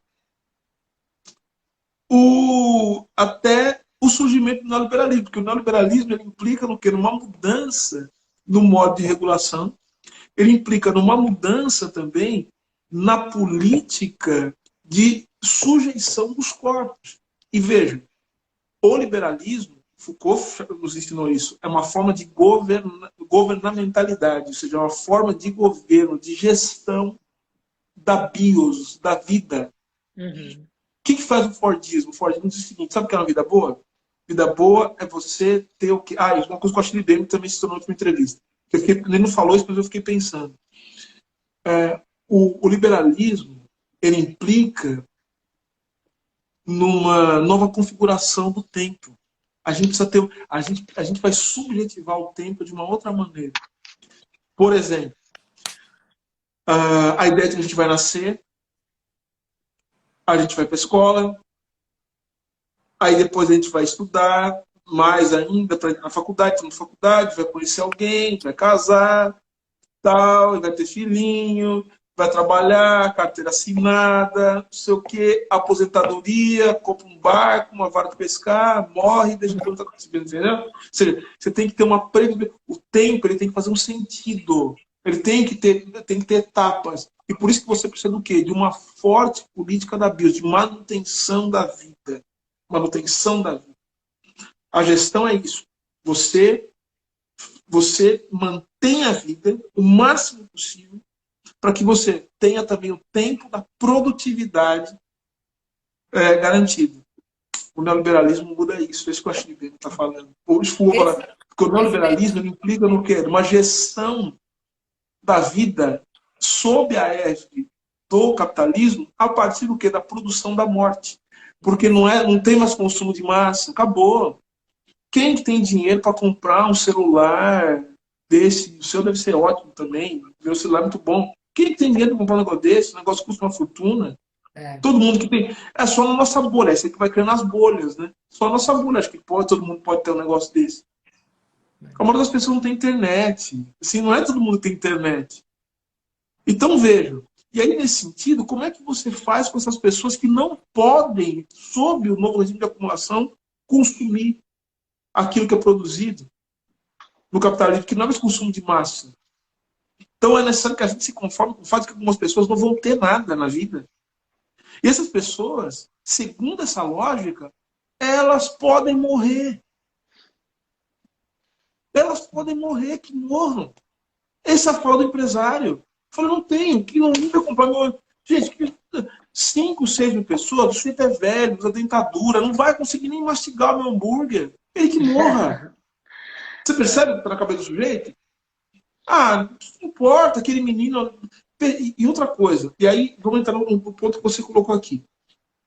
Mas só um ponto rapidinho, Silvio, claro. nesse teu comentário.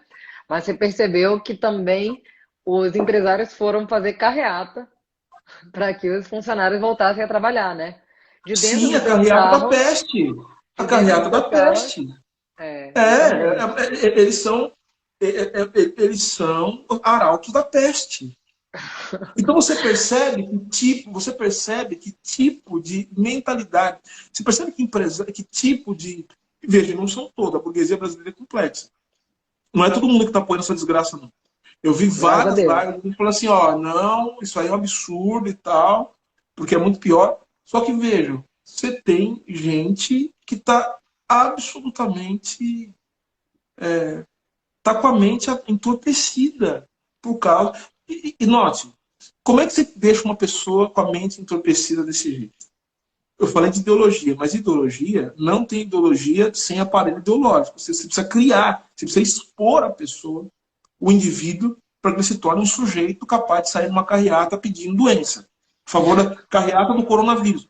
Veja, você precisa expor a pessoa ao nível de inculcação que a pessoa precisa ficar completamente assim, fora de si. É verdade. Então, veja, como é que você produz isso? Jornal. Tem que ter um jornal o dia inteiro. Sim, a pessoa tem que ficar lendo, ouvindo jornal, vendo televisão, não sei o quê, e ter uma péssima educação crítica, porque ela não vai conseguir ler muita coisa, ela vai conseguir só ler o quê? Notícia do Zap. Deus Então, é mais. não, é isso, porque assim, isso é uma realidade.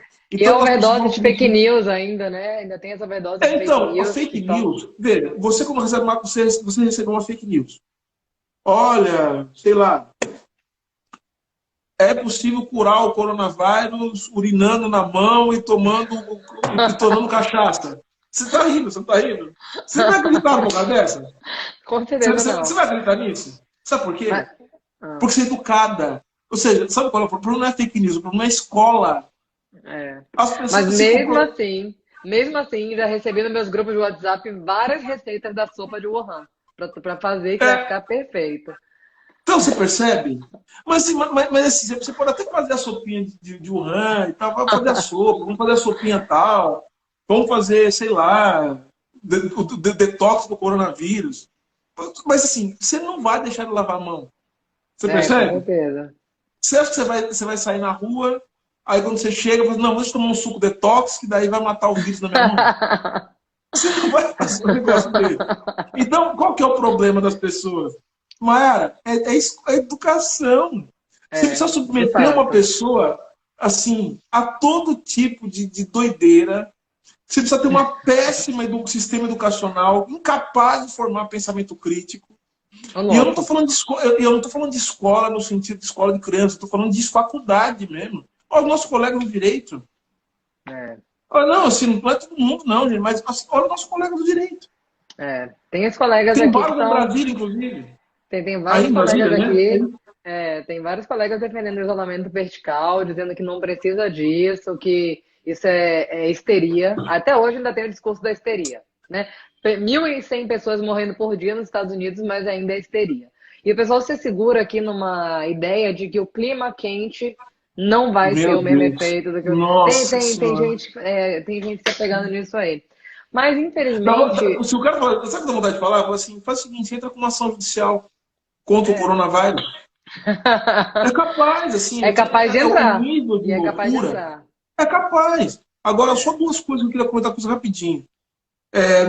O presidente retirou, ele modificou, ele mandou uma outra MP sobre aquela questão dos 4 meses, só que Sim, ele mandou uma outra sim. MP, parece que ontem, E essa ele permitindo a leu, né? redução de 70% do salário. Agora, só que tem 70%. um detalhe: você é jurista, você sabe o que acontece. Essas coisas, isso é coisa encomendada, isso não é coisa à toa. Eu falei, Claro que esse não. governo parece, na frente estão as aparentes pessoas que estão meio os ideológicos, gente meio fora de si. Só que por trás tem toda um projeto. Agora, Sim. veja só. A gente vai, mas antes do coronavírus a gente já vinha, né, Silvio? Não é um fenômeno coronavírus, né? Mas enfim, A né? crise Agora não tá é ficando do mais óbvio. coronavírus. A É, crise não é a crise não é o do coronavírus só. é, A crise é da sociedade. Agora tem uma é. coisa que eu queria comentar. Por que eu falei que essa coisa é encomendada? Eu estava vendo a notícia. Você, jurista, sabe que existe uma coisa chamada lei no tempo. Sim. Então, a hora que publicou a MP, ela vigorou, não vigorou? Ela vigorou aquela MP dos 4 meses, né? Sabe o que fez o empresário? Mandou todo A mundo hora que embora. saiu a MP, no mesmo dia ele mandou os É, empregados deles todos para casa sem salário. sem salário. Exatamente. E aí, aí veio a MP, sabe o que ele fala? Não li. Quando eu fiz isso, a MP estava em vigor. E E agora ele ela vai ter foi, razão. agora o que veio uma outra MP e modificou, né? No caso, a gente chama de abrogou, houve uma abrogação, revogação parcial, Sim. né? E, portanto, só que eu, Mas, quando eu pratiquei aquele ato jurídico era legítimo. amparado na lei. A lei não pode retroagir para me pegar. Não, pois é. Você Quem, percebe? quem, quem se aproveitou do ato, É né? isso. Claro, e quem me garante que não tem ninguém E que falou, ó, não vai sair foi. uma MP. Falou, ó, vai sair uma MP agora, quentinha, ó. Aproveita e já Não, faz. não Quem me foi, não garante? foi, não existe esse negócio de não ler. Não li a MP que eu Isso mandei. é coisa Claro, encomendada. claro que não, Outra né? coisa, Mayara, tem um documento da CNI.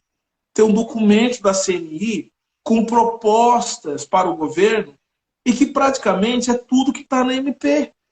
É, Então você percebe que isso é coisa encomendada? Agora, é. um ponto, para terminar aqui.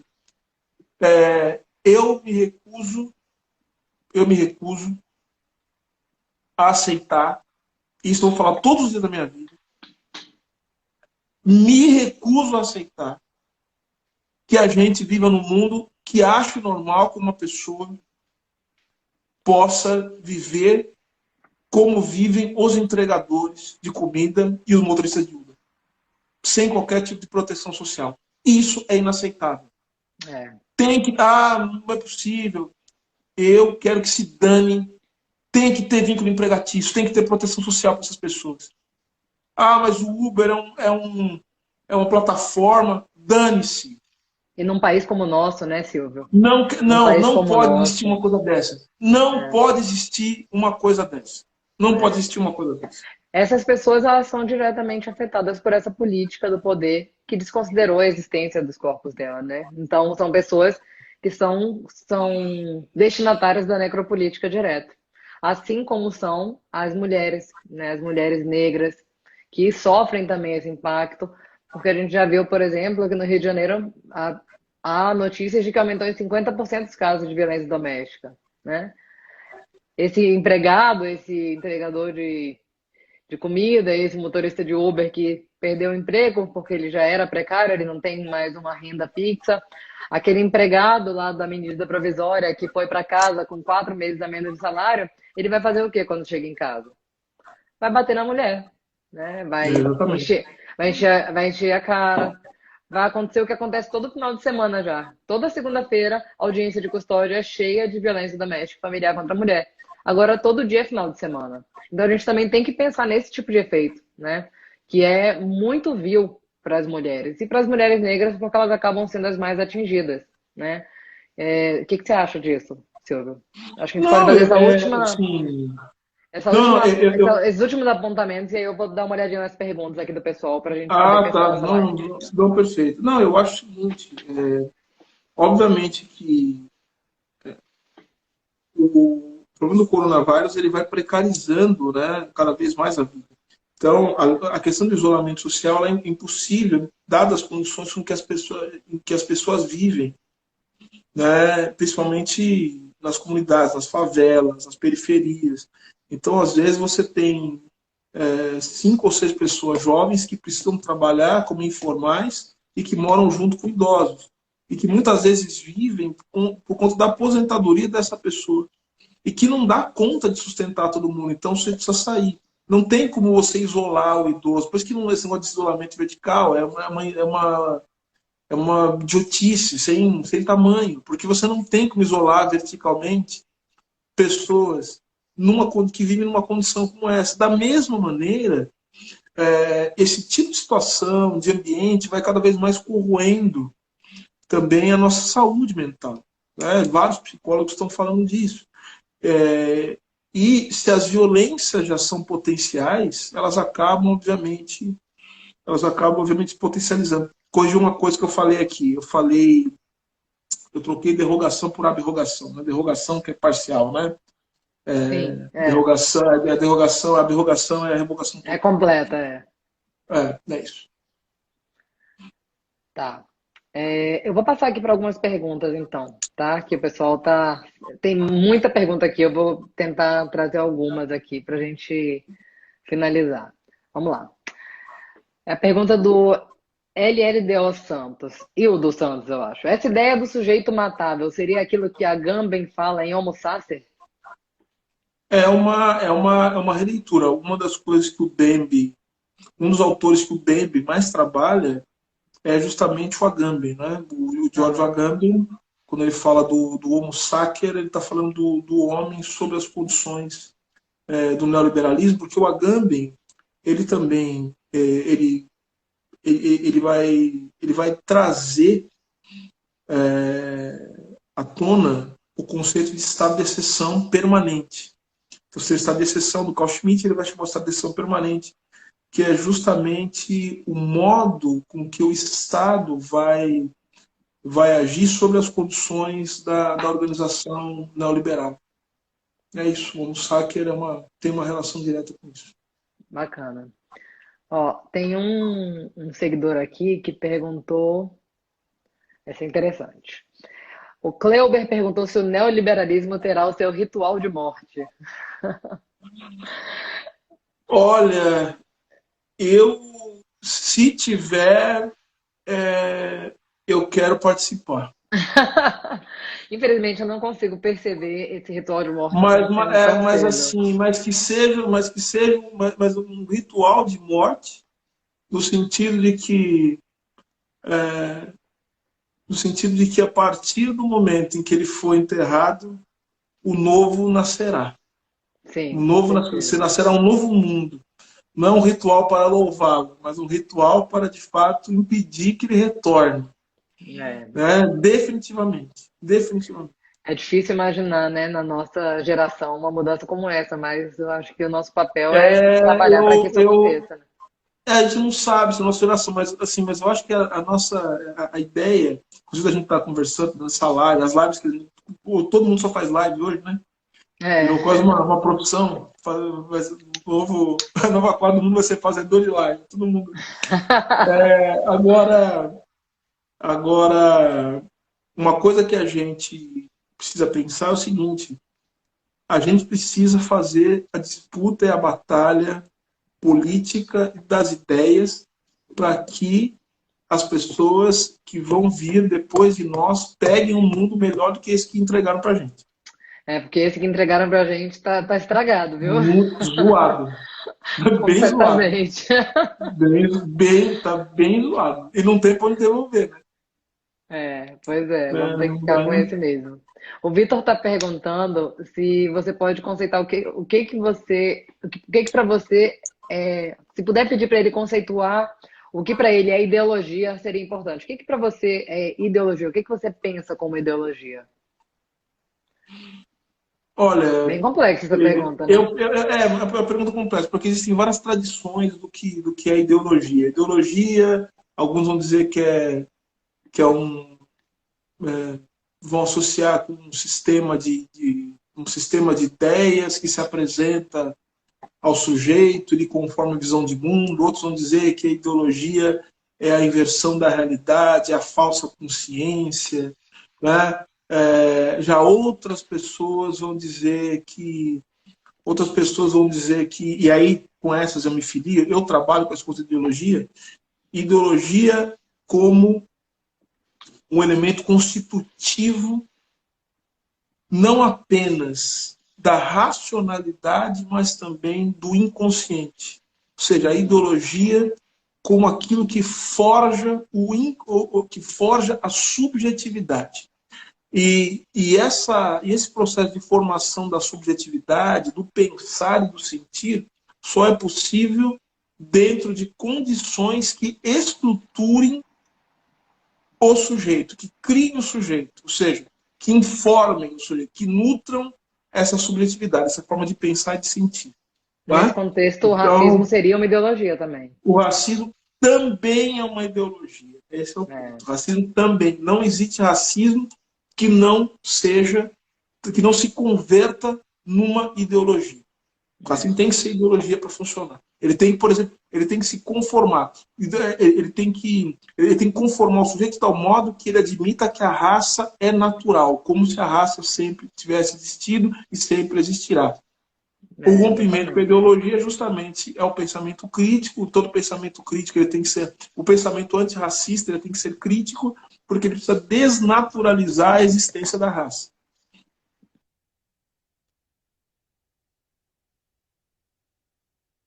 aparecendo toda. Tô te ouvindo. Agora. Pronto. Vamos ver se a gente consegue, porque a pergunta não está aparecendo toda. Deixa eu ver se dá para ampliar ela. Não. Como o direito poderá ser mitigador do racismo? Olha, eu acho que existe a possibilidade, de maneira bastante pontual, de maneira bastante circunstancial, em casos individuais, né, de se usar o direito como uma forma de combate à discriminação racial. Mas o racismo, enquanto racismo estrutural, de fato há uma dificuldade. Porque o direito participa diretamente desse processo. Porque, veja, quando você entra com uma ação judicial, você dá ao judiciário também a possibilidade de definir aqui o que o judiciário faz. Ele reconfigura a existência da raça, dando dignidade às pessoas que são racializadas, mas sem questionar a própria existência da raça e sem também arranhar isso. Então, ou seja, o combate jurídico ao racismo, ele não é suficiente. Ele nunca é. O racismo é político. O combate tem que ser político, é poder. O que não quer dizer que a gente não tenha que fazer uso, ainda que estratégico, do direito na luta antirracista. Como o próprio uso das ações afirmativas tem sido um mecanismo muito eficaz, né? Pra gente Perfeito. tentar Então, as ações afirmativas, elas são uma forma de combate ao racismo institucional. Que acaba que, de uma certa forma, como é um problema intergeracional, isso vai resvalar lá na frente e, de repente, a gente muda até a nossa própria estrutura de pensar o racismo lá na frente, né? Tem que começar de algum lugar. Né? Claro, tem que ser...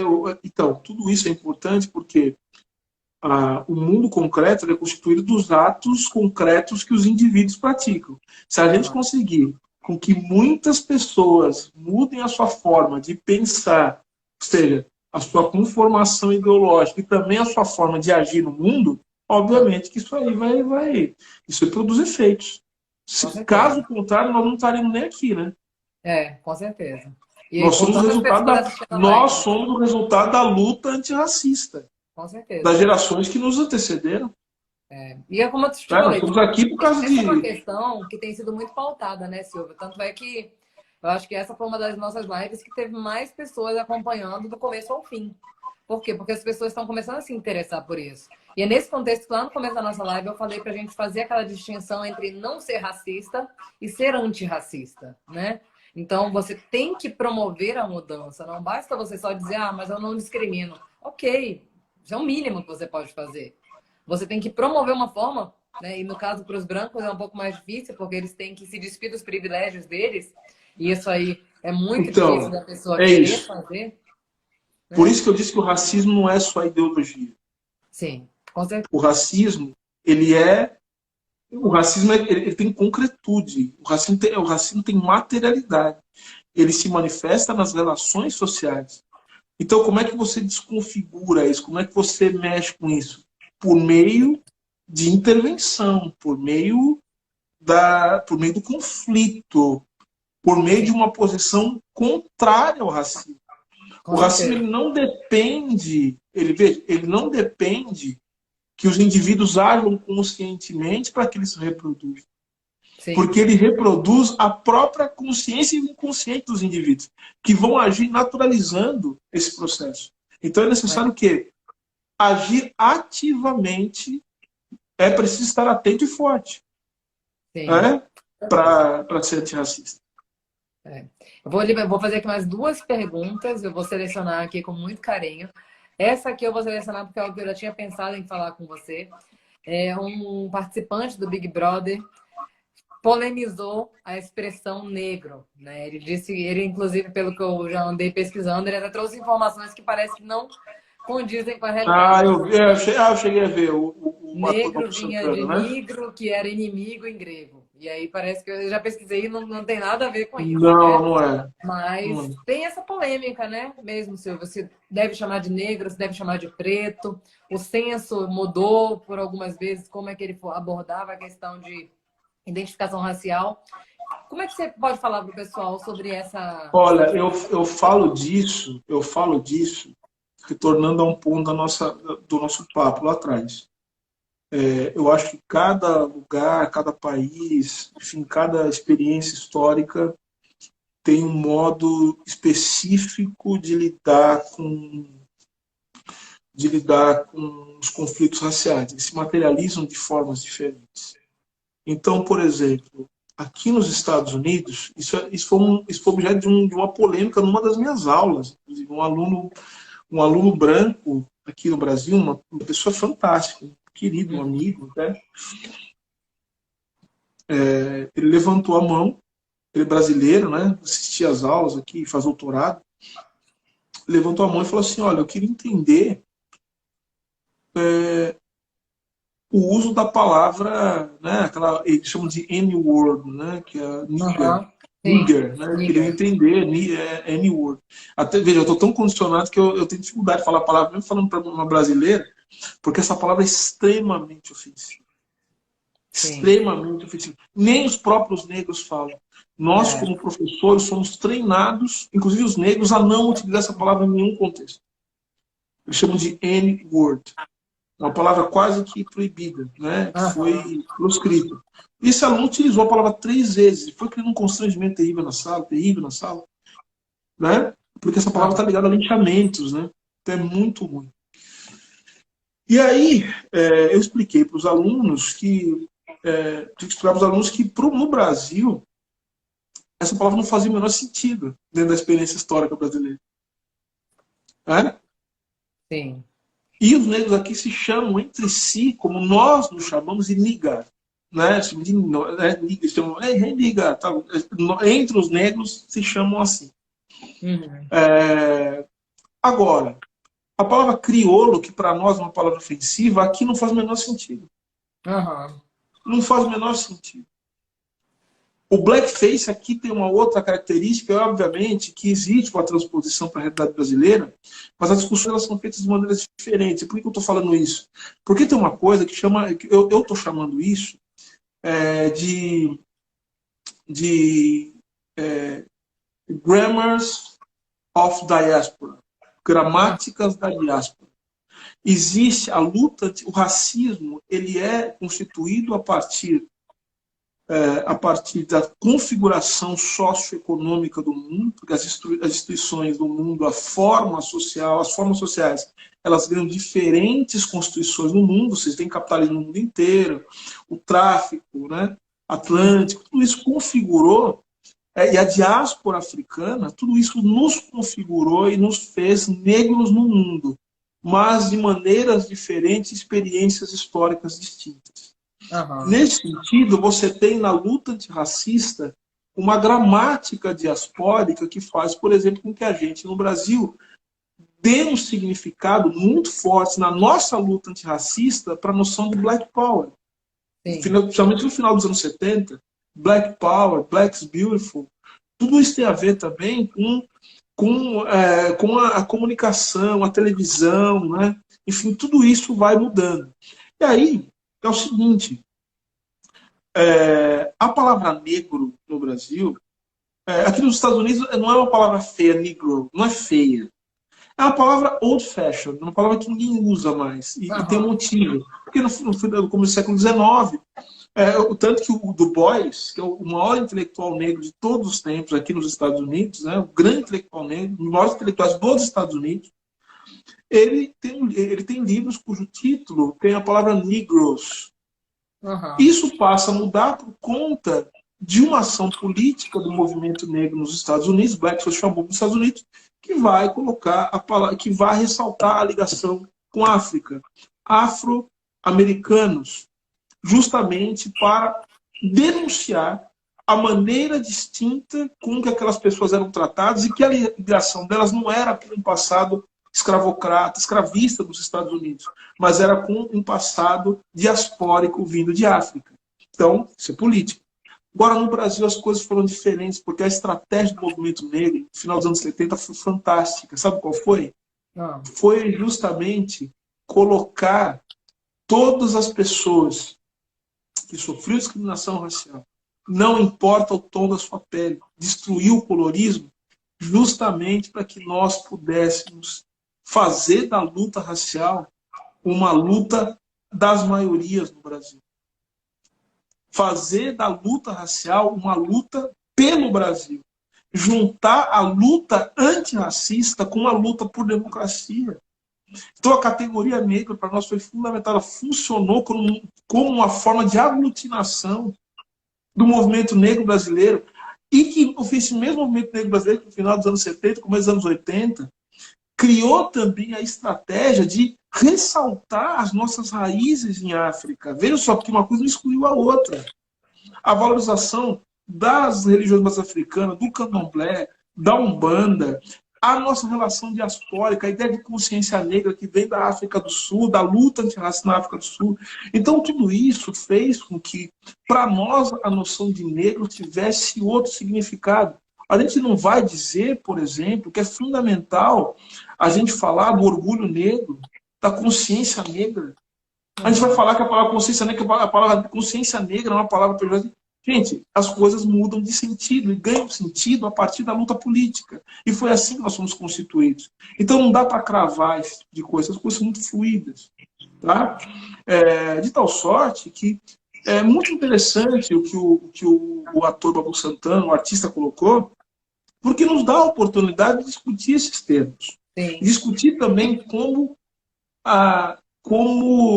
as formas de nominar as coisas são fundamentais na luta política. Isso é fundamental. É verdade.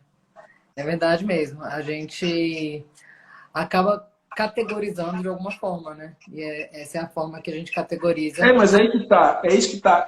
É uma categoria. Veja, o negro no Brasil porque, veja, nós viemos de um processo também, que é um processo de apagamento da condição racial no Brasil. Nós viemos de um projeto nacional que foi feito no Brasil a partir dos anos 30, que justamente uma disputa nesse projeto também é complexo. Isso aí daria uma outra live. Mas a gente podia falar que tem uma parte desse projeto do apagamento das raízes brasileiras, mas tem uma parte desse projeto também nacional que é um projeto para valorizar as raízes africanas do Brasil, as origens africanas do Brasil, e para dizer o seguinte: o Brasil é um país de negros. O Brasil não tem cultura brasileira se não se pensar a cultura brasileira como cultura negra. Não tem Brasil sem samba. Não tem Brasil sem os gênios do futebol. Não tem Brasil sem terreiro. Não tem intelectualidade negra, não tem intelectualidade brasileira sem pensar os intelectuais negros, e todos os grandes intelectuais brasileiros pensaram a questão racial.